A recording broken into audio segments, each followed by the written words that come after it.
हरे कृष्णा। सभी का बहुत बहुत स्वागत है नित्य श्रवण की कथा में। और आज हम लोग भगवान श्री कृष्ण के जीवन से एक घटना की चर्चा करेंगे।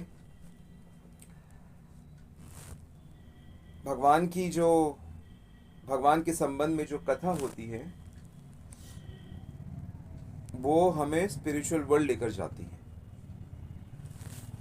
संसार के विषय में जो कथाएं होती हैं, संसार की जो चर्चा होती है, news, discussions, debates, newspaper, television, तो संसार और आपस में भी हम लोग संसार की बातें करते रहते हैं। तो ये संसार की बातें हमको संसार से बांध के रखती हैं। मतलब शरीर छूटने के बाद भी ये हमको संसार में दोबारा से पैदा करा देती है। तो भगवान की जो कथाएं होती हैं, भगवान की जो एक्टिविटीज़, पास टाइम्स होती हैं, वो सब अंतरंगा शक्ति में होती है। डिवाइन इसलिए उसको कहा जाता है। भगवान की लीलाओं को नित्य कहा जाता है, नित्य, परमानेंट होती है। और भगवान अपनी लीलाएं अलग अलग प्लैनेट्स में करते ही रहते हैं, और गोलोक में, वैकुंठ में तो वो नित्य उनकी एक्टिविटीज़ होती रहती हैं। तो भगवान की कथाएं, भगवान की लीलाएं अगर मृत्युलोक के मनुष्य को सुनने को मिल जाएं तो वो आध्यात्मिक जगत का टिकट जैसे उसे मिल रहा हो, उसका रास्ता बनता जा रहा है। भगवान जब लीला करते हैं तो वो जनरली भगवान रूप से नहीं करते, वो हम में से एक लगते हैं। और भगवान का ये स्वभाव भी है कि वो उसे जताते नहीं है कि मैं भगवान हूँ, भगवान हूँ। वो हम में से एक बन जाते हैं। वो छोटे बच्चों के लिए उनके सखा बन जाते हैं, बड़े लोगों के लिए वो उनके पुत्र, भाई, बंधु बन जाते हैं। वो हर किसी के साथ रिश्ता जोड़कर भगवान रहते हैं। और यही जीवन है, सही जीवन है। इस जीवन में बहुत आनंद है, क्योंकि इसमें भगवान के साथ घनिष्ठता, इंटीमेसी होती है। आनंद कब आता है? जब किसी संबंध में बहुत निकटता होती है, एक बहुत ज़्यादा विश्वास होता है, अपनत्व होता है। तो जब इस प्रकार का अपनत्व किसी भी संबंध में आता है तो उसमें बहुत आनंद आने लगता है। लेकिन संबंधों में जो एक विशेषता होनी चाहिए कि संबंध भगवान की संबंध की तरह हमारे आपसी संबंध भी भगवान के साथ जुड़े होने चाहिए, आध्यात्मिक होने चाहिए। संबंधों में जब तक आध्यात्मिकता नहीं होगी तब तक संबंध सफल नहीं होंगे। हमारे भारत में इसलिए हर संबंध को आध्यात्मिक किया गया है।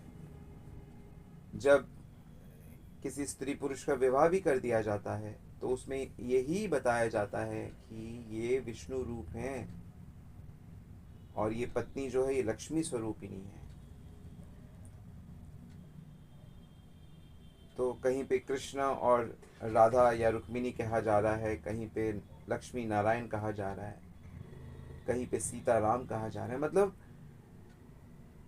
आम जो संबंध है उसमें भी ईश्वरीय भाव लाने की बात हो रही है कि आपको अपने पति को विष्णु ही मानना है, उसी भाव से आपको सेवा करनी है। तो मूल बात क्या है इसमें? ऐसा क्यों कहा जा रहा है? ऐसा इसलिए कहा जा रहा है कि जो रिलेशनशिप है वो डिवाइन लेवल पे होना चाहिए, आत्मा के स्तर पे होना चाहिए, नित्य स्तर पे होना चाहिए, प्रेम के स्तर पे होना चाहिए, जो मूल बात है। तो भगवान को कैसे देखते हैं कि भगवान पिता हैं, परमेश्वर हैं, पिता हैं। कोई स्त्री कृष्ण को अपना पुत्र देखती है, वात्सल्य भाव से, प्रेम भाव से। तो मूल बात यह है कि हमें अपने संबंधों में भगवान को रखकर प्रेममय बनाना है। तो अब हम जब भगवान के जीवन को देखते हैं कि भगवान किस तरह की लीला कर रहे हैं, तो उनके सारे जो संबंध, लीलाएं हैं, वो आध्यात्मिक स्तर पे होते हैं। और कृष्ण तो हर तरह से आनंद लेते हैं। कृष्ण का स्वभाव तो बहुत परिहास करने का भी है, परिहास यानी कि ह्यूमर, मजाक भी करते हैं, बड़े बूढ़ों तक से मजाक कर लेते हैं।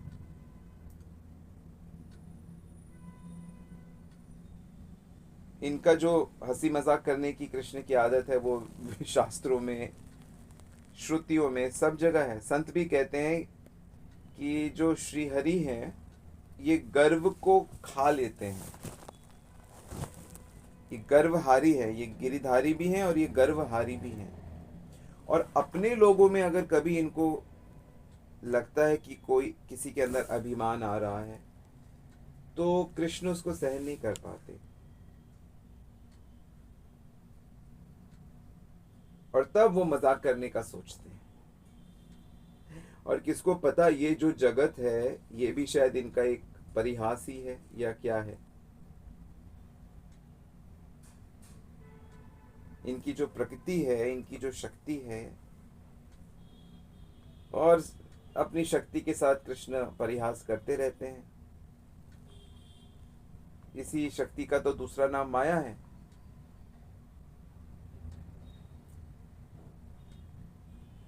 तो इसी प्रकार की एक बड़ी सुंदर घटना भागवत में व्यास जी उल्लेख करते हैं, सुखदेव गोस्वामी उल्लेख करते हैं। तो सारी जो कृष्ण की रानियां थी, जिनको हम महिषियां कहते हैं, उन सबको यही लगता था कि जो द्वारकाधीश हैं उन्हें सबसे ज्यादा मानते हैं, सबसे ज्यादा श्री कृष्ण उन्हीं को मानते हैं। आप एक बार श्री कृष्ण का होके तो देखिए, आपको भी यही लगेगा। अनादिकाल से जो भी जीव श्री कृष्ण का हुआ है उसको हमेशा यही लगता है कि ये भगवान उसी के हैं, उसी को सबसे ज़्यादा चाहते हैं, मानते हैं, हमेशा उन्हीं के पास रहते हैं। और ऐसा सब रानियों को लगना बड़ा स्वाभाविक है, कोई नई बात तो है नहीं। और इन रानियों में जो सबसे बड़ी है पट्ट महिषी रुक्मिणी जी, साक्षात लक्ष्मी की अवतार, उनको लगता था कि कृष्ण स्वामी मुझे सबसे ज़्यादा प्रेम करते हैं। बड़ा स्वाभाविक है। और वो भी क्या कृष्ण से कम प्रेम करती हैं? किसी भी सेवा में कभी भी कोई त्रुटि नहीं, और कोई सेवा करके भी वो ऐसे घमंड नहीं करती कि हाँ मैंने बहुत सेवा कर ली अपने पति की। लेकिन इन लीला में श्री कृष्ण को उनसे भी परिहास करने की सूझ गई। तो एक दिन की बात है कि रात का प्रसाद श्री कृष्ण ने किया रुक्मिणी जी के महल में, और रुक्मिणी जी फिर उनका जो बचा हुआ प्रसाद है, महाप्रसाद, वो लेने लगी। और श्री कृष्ण एक बिस्तर में जाके लेट गए। आधा लेटे, मतलब आधा बैठे हैं, आधा पूरा लेटने लेटे, हाफ पोज में जैसे टेक लगा के। और जो कुछ सखियां हैं वो उनको पंखा कर रही हैं, चंवर डुला रही हैं। तो इतने में रुक्मिणी जी आई और वो पंखा उन्होंने, वो जो रत्न का जड़ित जो चंवर था, पंखा था, वो उन्होंने ले लिया। और रानी और जो दूसरी सेविकाओं हैं उनको वो चली गई सब। रुक्मिणी जी ने इशारा किया। रुक्मिणी जी के पैरों में नूपुर हैं, हाथों में कंगन हैं, चूड़ियां हैं, और वो अपने पैरों को भी हल्का हल्का हिला रही हैं, खुद भी हिल रही हैं और पंखा कर रही हैं। तो बड़ी सुंदर एक संगीतमय वातावरण बन गया, ताकि श्री कृष्ण को और अधिक विश्राम मिले और अधिक आनंद आए। तो रात्रि के दूसरा पहर चल रहा है और बड़ा ही दिव्य द्वारिका का वह महल है। चारों तरफ छोटे छोटे दीप जल रहे हैं, सफ़ेद चादर, मोतियों की झालर ऊपर लटक रही है, मल्लिका के पुष्प, तरह तरह से फूल सजे हुए हैं। भंवरे तब भी धीरे धीरे आवाज़ कर रहे हैं। बाहर चंद्रमा, शरद पूर्णिमा का चंद्रमा प्रकाश अंदर भेज रहा है, मंद मंद सुगंधित शीतल वायु, और कक्ष में धूप और सुगंधित मधुर वातावरण बना हुआ है। मतलब जो श्री कृष्ण के रास का जो समय होता है वैसा ही कुछ। लेकिन भगवान रास की बात नहीं कर रहे हैं, ना ही कह रहे हैं कि चलो कुछ नृत्य करें या आराम से मैं आराम करता हूँ। नहीं, अब श्री कृष्ण को सूझा कि मुझे कुछ परिहास करना चाहिए। तनिक आधे लेटे तो हुए थे, रुक्मिणी की ओर देखकर बोलते क्या है श्री कृष्ण, राजपुत्री। अरे ये कैसा संबोधन है, मतलब जैसे अपनी पत्नी से कह रहे हैं राजा की बेटी। रुक्मिणी देवी को तो बड़ा आश्चर्य हुआ सुनकर, अपने आराध्य को देखकर चौंक गई, क्योंकि ऐसे तो उन्होंने कभी पहले कहा नहीं। और श्री कृष्ण आगे कहते हैं, लोकपाल। लोकपाल वो होते हैं जो जगत की देखभाल करते हैं। लाइक जब सबसे बड़े, जैसे कि दक्ष, जैसे कि बड़े बड़े जो ऋषि, जैसे कि बड़े बड़े पर्सनालिटीज हैं, देवता हैं, उनको लोकपाल कहा जाता है।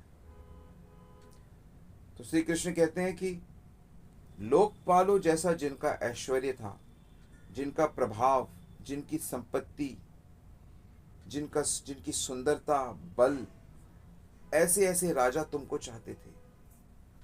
शिशुपाल भी कितना सुंदर पर्सनालिटी था, और वो सब तुम्हारी सुंदरता, तुम्हारी गुण पर मोहित भी थे और तुमसे विवाह करना चाहते थे। और तुम्हारे भाई ने और पिता ने तो लगभग तुम्हें उन्हें दे ही दिया था, लेकिन तुमने उन सब को छोड़कर, हम जो तुम्हारी बराबरी के बिल्कुल भी नहीं है, तुमने हमें धारण कर लिया। अब वो पंखा हिलाना रुक गया, अब वो पैर जो हिल रहे थे वो रुक गए।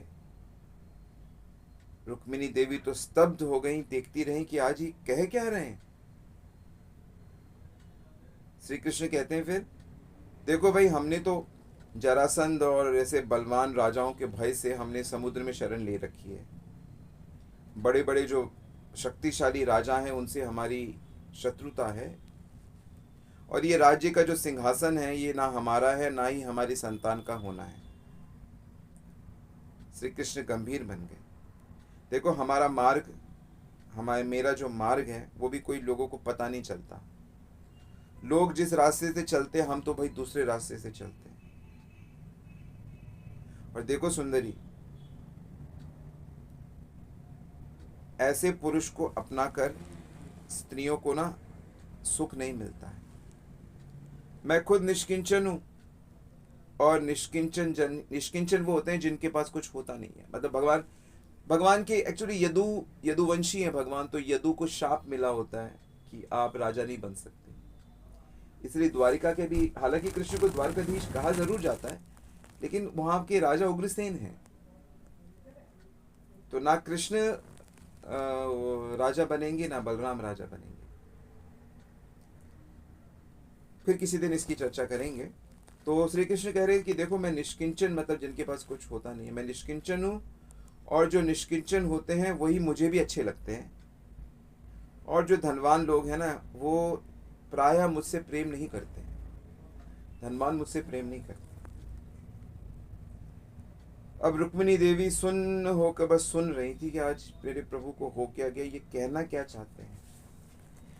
और फिर कृष्ण कहते हैं कि देखो, अपने समान जिसके पास धन, अपनी अपनी उम्र भी बराबर हो, जाति भी एक जैसी हो, सुंदरता भी एक जैसी हो, ऐश्वर्य भी एक जा हो, जनरली उन्हीं में मित्रता होनी चाहिए, और या उन्हीं में विवाह होना चाहिए। अपने से ऊपर या अपने से नीचे में अगर ऐसे विवाह और मित्रता होना, तो इसमें सुख नहीं मिलता। और तुमने देखो, ठीक से बिना विचार किए ही तुमने जल्दबाजी में मुझसे शादी कर ली। जो भिक्षुक होते हैं, जो साधु, उन्होंने व्यर्थ ही हमारी प्रशंसा कर दी तुम्हारे सामने, और तुम उनके भुलावे में आ गई, और उनके चक्करों में तुमने हमारा वरण कर लिया। असली में नारद जी जाते थे, जब रुक्मिणी जी के यहाँ जाते थे, तो वो बहुत तारीफ करते थे श्री कृष्ण की। तो यहाँ पे श्री कृष्ण उसी का रेफरेंस दे रहे कि भिक्षुक लोग हैं, वो तो कुछ ना कुछ कहते ही रहते हैं, तुमने लेकिन कि भिक्षुकों ने हमारी प्रशंसा कर दी, उनके भुलावे में आकर तुमने हमें वरण कर लिया, इसलिए तुम अपने अनुरूप किसी अच्छे उत्तम क्षत्रिय को स्वीकार करो, जिससे तुम्हें इस लोक में और परलोक में भी तुम्हें सुख मिले।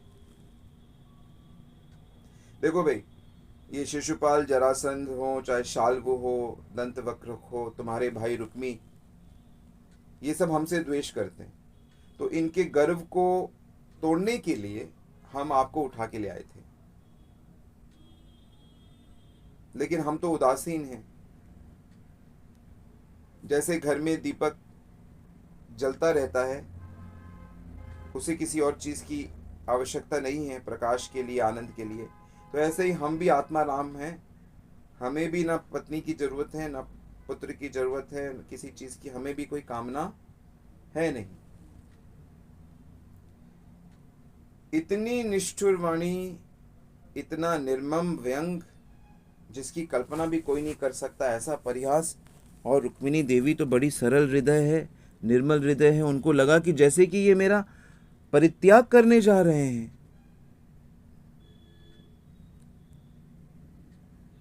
इन्होंने तो ये कह दिया कि तुम अपने अनुरूप किसी क्षत्रिय श्रेष्ठ पुरुष का वरण कर लो, जो अपने हैं, जो मेरे जीवन प्राण है, सर्वस्व है, वे ऐसा कह रहे हैं। बस इतना सुनना था कि रुक्मिणी जी की आंखों से अश्रु का प्रवाह फूट पड़ा। भय, शोक, व्याकुलता, हृदय कांपने लगा, सर झुक गया, चिंता होने लगी, अब क्या होगा, अब क्या होगा मेरे जीवन का।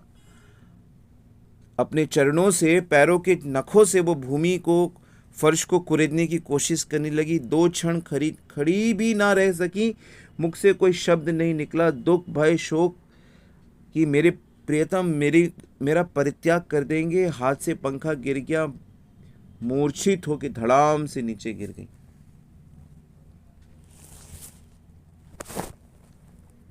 श्री कृष्ण तो घबरा गए। श्री कृष्ण ने तुरंत अपनी प्रियतमा को अपने 2 हाथ उन्होंने और प्रकट किए, और तुरंत अपने 4 हाथों से उन्होंने रुक्मिणी जी को उठाकर अपने हृदय से लगाया, उनके आंसू पोंछे।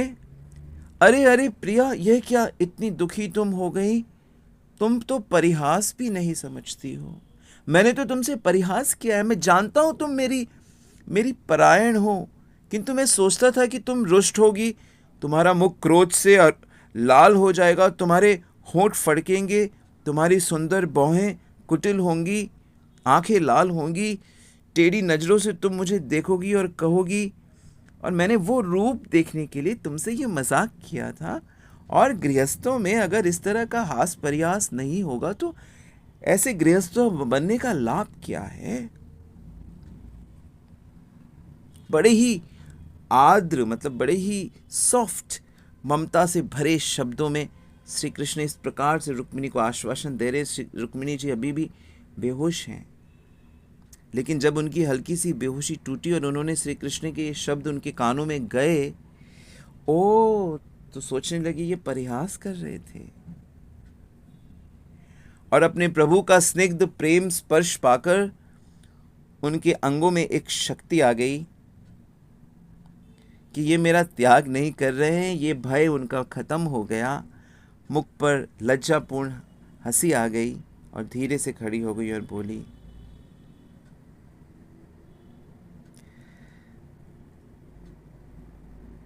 हे कमल लोचन, आप ठीक कहते हैं कि मैं आपके बराबर नहीं हूं।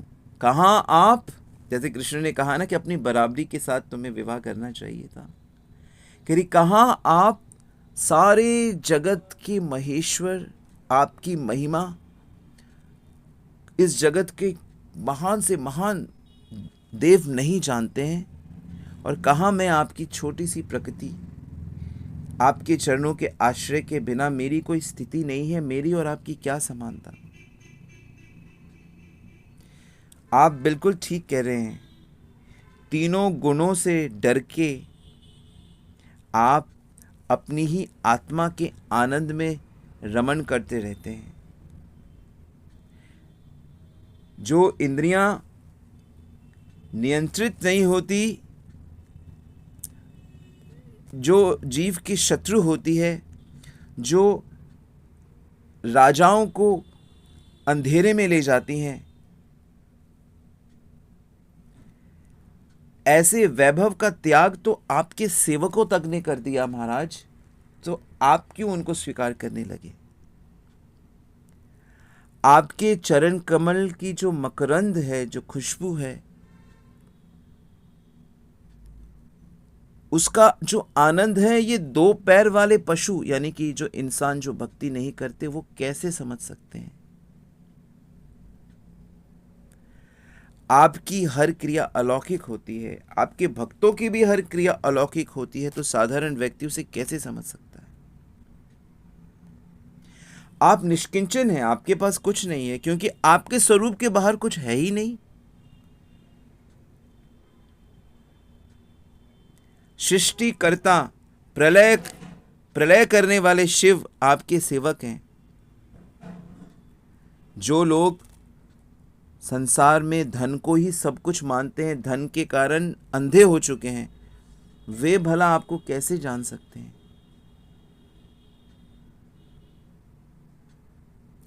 आप समस्त पुरुषार्थ के स्वरूप हैं, समस्त फलों के परम फल हैं।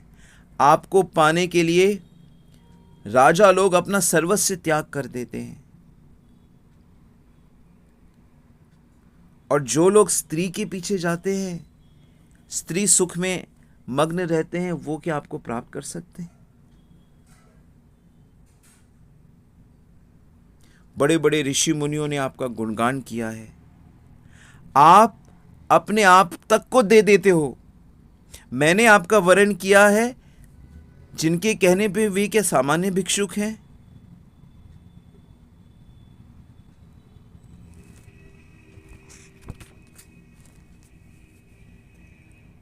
बस आपने एक बात ठीक नहीं कही, मुझे मूर्ख बनाने के लिए कही गई। आपने ये जो बात कही कि आप जरासंध के भय से समुद्र की शरण में आ छुपे हो, तो मैंने देखा है कि उन सब के बीच में आपने कैसे मुझे, जैसे शेर अपना हिस्सा गीदड़ों के बीच में से निकाल लेता है, इन सब राजाओं के रहते रह भी आपने मुझे वहाँ से ले आए।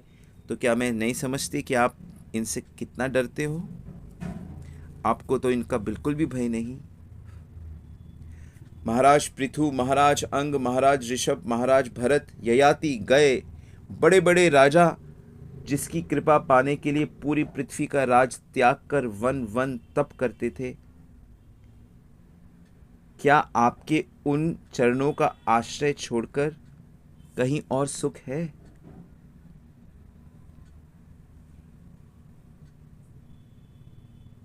जिन्होंने भी आपके चरणों का आश्रय लिया है, उनके लिए कभी भी किसी भी जगह कहीं भी कोई दुख हुआ है उन्हें? आप इस जगत की, उस जगत की समस्त कामनाओं को पूर्ण करने वाले हैं। जन्म जन्म मैं जहाँ भी जाऊँ, मैं सदा आपके चरणों की ही रक्षक, आपके चरण ही मेरी रक्षक रहें। जो भजन करने वाले मिथ्या संसार के गुणों को जानकर छोड़ देते हैं और आपके चरणों की तरफ लालायित रहते हैं, तो क्या मैं आपके इन चरणों के में ना पड़ी रहूं? और मूर्ख लोग मांस, हड्डी, रक्त, कृमि, विष्ठा, कफ, पित्त वाले इस शरीर, जो चर्म, रोम, केश, नख से ढका हुआ है, उसे ही प्रिय मानकर जो उसकी सेवा करते रहते हैं, जो शरीर के प्रति ही लगाव जिनका रहता है, क्या वो ऐसे लोग कभी आपकी भक्ति का सुगंध प्राप्त कर सकते हैं? नहीं कर सकते। हे कमल नयन, आपके चरणों में मेरा प्रेम हो, आपकी दृष्टि सदा मुझ पर रहे। मैं यही प्रार्थना करती हूँ कि आप अपनी इस प्रकृति को कभी भी अपने से अलग ना करें।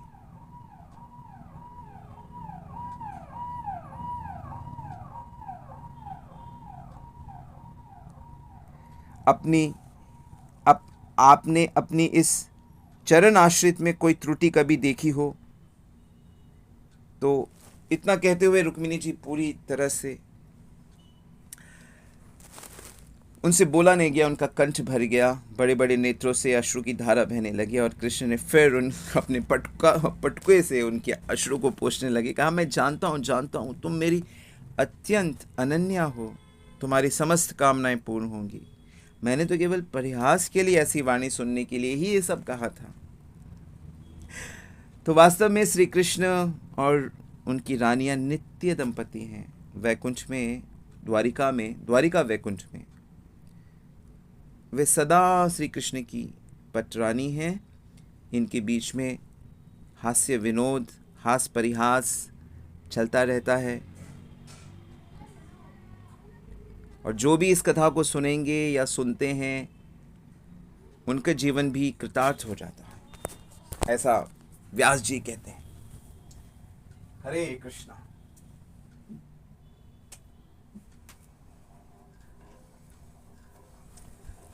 हरि बोल। तो ये छोटी सी कथा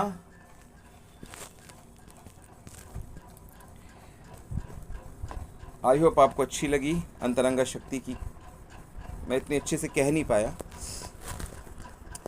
लेकिन किसी का कोई प्रश्न या कमेंट है तो दे सकते हैं।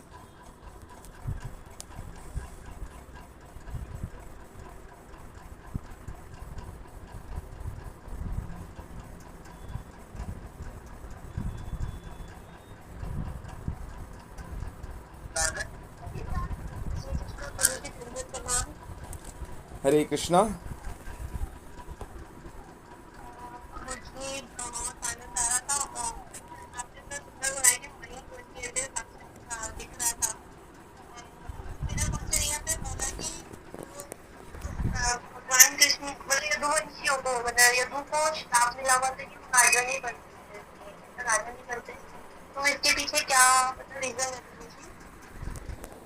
वो जब महाराज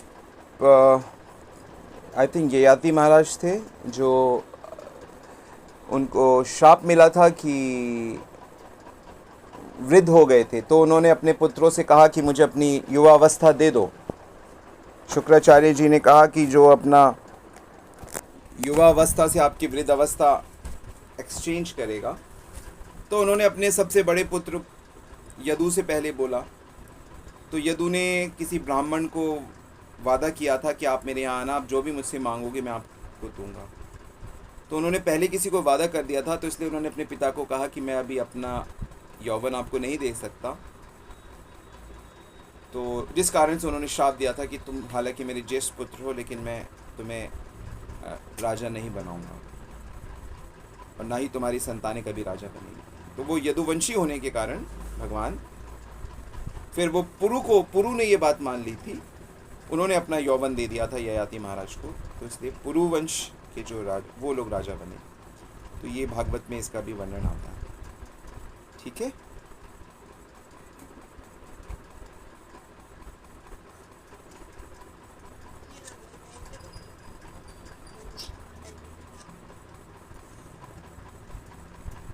प्रश्न है, एकादशी के उद्यापन के बाद कोई व्रत?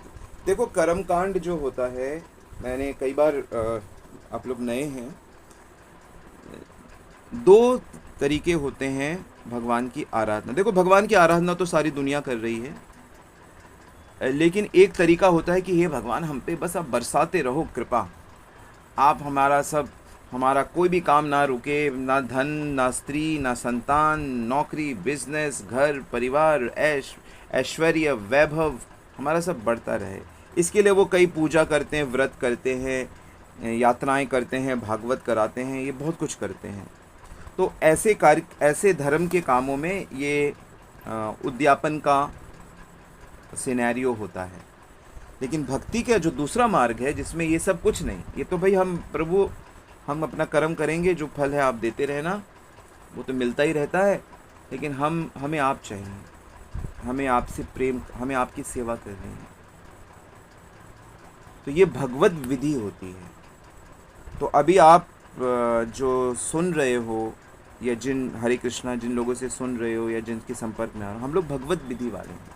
हमें संसारिक, हमारे जो आइडियल हैं वो सब साधु, बिल्कुल निष्किंचन लोग हैं। वो सब, हम लोग सम्मान, धन, वैभव की बात नहीं करते। हालांकि भगवान के लिए बड़ा बड़ा मंदिर बनाने की कोशिश करते हैं, भक्तों की सेवा के लिए चेष्टा करते हैं, लेकिन हम वो तो भगवत विधि में एकादशी हमेशा रखी जाती है, मरते मरते दम तक रखी जाती है।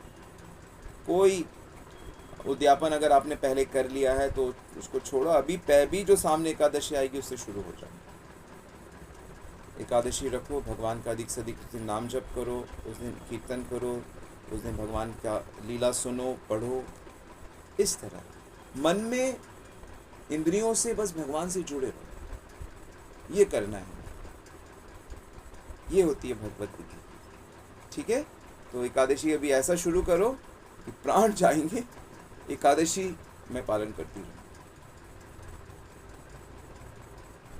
ओके।